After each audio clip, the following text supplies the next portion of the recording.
আল্লাহ বলছেন মুহাম্মদ তোমাদের মধ্যে কারোর বাবা নাই, আর মোল্লা বলছে বড় ভাই।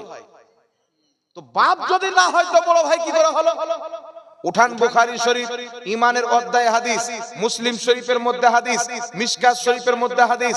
রাসূলে কায়নাত বলছেন লা ইউমিনু আহাদুকুম হাত্তা আকুনা আহাব্বা ইলাইহি মিন ওয়ালিদিহি ওয়া ওয়ালাদিহি ওয়ান নাসি আজমাইন।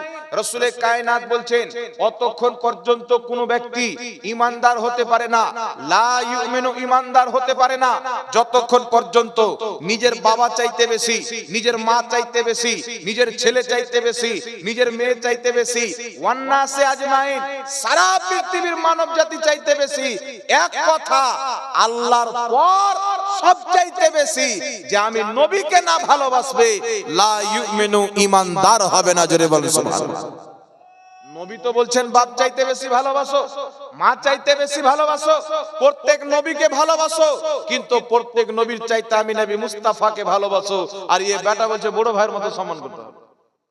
তাহলে এই জাতি কি এর চাইতে বড় বিদআত হতে পারে? এই জোরে বলেন, এর চাইতে বড় বিদআত হতে পারে? নিজের কিতাবে বিদআত আর নবীর সম্মান করলে বলছে বিদআত। আর এই কিতাবের মধ্যে আর কি লিখছে শুনেন। এই কিতাবের পৃষ্ঠা নাম্বার 34 নাম্বার পৃষ্ঠার মধ্যে লিখছেন, হ্যাঁ 34 নাম্বার পৃষ্ঠার মধ্যে লিখছেন दोनों जहान का कारोबार अल्लाह ही के चाहने से होता है।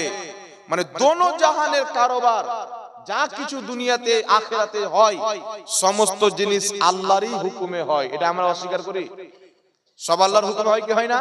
তারপরে লিখছে রাসূল কে চাহনে সে কুছ नहीं होता, মানে নবীর চাহতে কিছু হয় না।